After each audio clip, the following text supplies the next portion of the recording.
Welcome back to This is VANCOLOUR. In 2018, Florence Girard, a woman with Down syndrome, starved to death under the care of a BC government-funded home share provider. Given the governmental oversights on home share providers, it raises a lot of questions. How did this happen? And what can be done to protect people with disabilities under the care of government? A coroner's inquest into Florence's death just concluded, and our guest tonight was not only an active participant, but also a subpoenaed witness in the inquest. The president of Down Syndrome BC, an organization founded in response to Florence's death in order to advocate for people with Down syndrome. She is, of course, my friend, Tamara Taggart. Tamara, thanks so much for being here tonight. Thanks for having me. So when we look at the circumstances of Florence Gerard's death, what was it about that death that raised a lot of questions? She starved to death. When the RCMP had their news conference in 2018 that this had happened, Florence was 54 years old. She weighed 50 pounds when police found her. And, you know, you can't really imagine what that looks like. You think you can. I thought I could, but it wasn't until the inquest. And when I saw photos of Florence on a mattress on the floor, 50 pounds, in a tiny room with a dresser pushed up against the window so she couldn't bang on it, you know, knock on it. She used to yell hello to people down below. Wow. I'll never unsee those photos of her.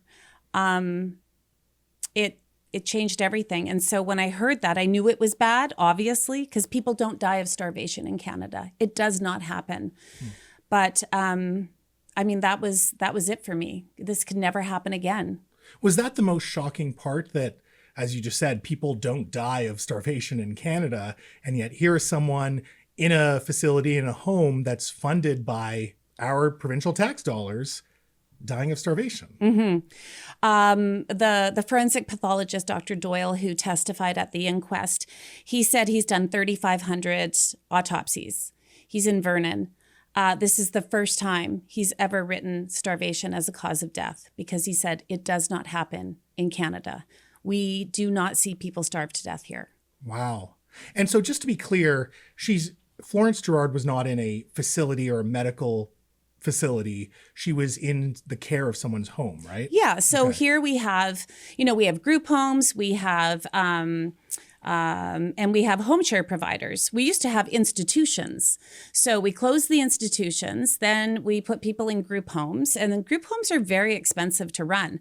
Home share providers, they figured out, you can run those for a lot cheaper, because now the home share provider is a contracted worker. They don't get benefits, they don't get holidays, they don't get anything, and they're paid poorly. But Florence had been in care since she was a little girl. So a lot of people ask about her sister, Sharon, who I've gotten to know really, really well. Well, Sharon was also a little girl when her sister was put into government care. Her dad was a single dad. There were 7 kids at home. Oh, wow. And he thought it was the best thing for Florence.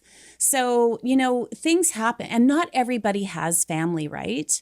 So, she lived in group homes and was doing quite well. Florence swam with the Special Olympics. She had boyfriends. She was known for her laugh. She was a joy to be around by all accounts. Yeah. And then she went in to live with Ms. Astrid Dahl, who was her home share provider, who had known her at the group home.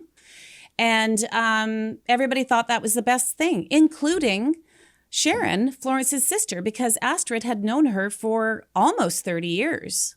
Let me pry about Sharon for a second, because one of the questions that comes up is, if you have a family member with Down syndrome, why don't you just take care of them yourself? And I believe that was something that Sharon actually did look into, right? So what prevented her from being able to do that? When she did ask, so when it was time for Florence, she couldn't stay in the group home anymore. There were problems. Florence was severely overweight.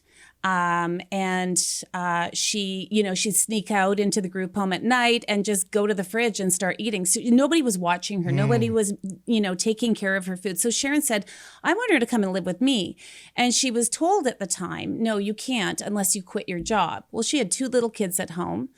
her husband. They both worked. It's expensive to live here, even back then. And so she said, I can't quit my job. How about, like, is there any respite or some support I can get? And they said, Right. no, we don't do that for families. Oh, really? Mm-hmm. So if you're a family member and you want to take care of another family member, you don't get any sort of compensation or funds, but Yeah, it is funded when they go to a home yes, care. yes, Okay. for sure, or a group home. Yeah. And now it's kind of a bit gray, but it was very clear in the recommendations that the jury at the inquest came back with, that if family want to have their loved one live with them, whether it's a sibling, a niece, a nephew, whoever it is, they should be supported, just like a home share. And I think that's common sense Right. if somebody wants to do that. Absolutely. No one's getting rich off of this. Like, let's be clear, right? Yeah. There's no home share providers out there that are doing this for the money. But obviously, if you want to be a full-time provider, caregiver, you need resources, especially since you can't work another job. Yeah. That I mean, makes if you're a sense. home share provider, you have to buy your own fire extinguisher. And if Yeah. you need a lift, you have to ask permission for that. And it's so flawed. Everything about CLBC is flawed. Now, Florence's death was ruled a homicide, Mm-hmm. but moving forward, looking into the future, what have we learned from the inquest? What can be done in the future? Oh, well, I mean, the jury, first, I have so much respect for the jury and the time and thought that they put into their recommendations. They came back with 13 recommendations, 11 of them directed at CLBC. And of those 13 recommendations, 5 of the recommendations started with the word immediately. So this is like crisis mode. They made it very clear that there is systemic failure. Wow. And they made it very clear that CLBC needs a complete reset. And which ministry oversees CLBC? So that would be the Ministry of Social Development and Poverty Reduction. The minister now is Minister Sheila Malcolmson. Mm-hmm. The minister that was there when Florence died was Shane Simpson. Right. And I'll just make note that on the board of directors now for CLBC, the board is paid. And the new chair, board chair, is Shane Simpson.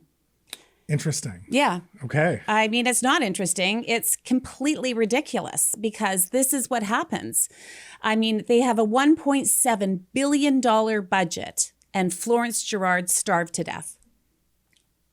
It's shocking. To think that it happens here in BC, it's just awful. It should never happen. And Florence's story, she's not the first person to die while receiving services from CLBC. You can Google CLBC deaths, and it will be populated with news stories. This is not new. The starvation is horrific. And there was a woman in the Okanagan who nearly died of starvation.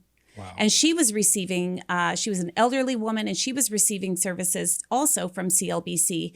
But her family, was able to, it was just in the nick of time. And that woman is now doing well and alive because, Florence, the other thing I'll say is there was somebody from Kinsight, that's the agency, who was receiving funding from CLBC. There's so many layers. They had been in the house where Florence lived 4 times the month before she died. Really? And they didn't flag anything? They didn't look in her door. Oh They my didn't God. even knock on her door. Wow. The last time anyone ever saw Florence that was supposed to be checking on her was February of 2018. She died in October of 2018. Wow. Mm-hmm. Well, Tamara, I appreciate your time tonight, and I know that the province certainly appreciates your advocacy in overseeing this horrific thing that happened. So thank you so much. Thank you. Folks, that was my friend, the president of Down Syndrome BC, Tamara Taggart. Now, after some business, the city of Vancouver under Mayor Ken Sim wants to take a new approach to homelessness. But according to a Vancouver city councillor in Mayor Sim's own party, it doesn't seem to make a lot of sense. We'll take a moment up next.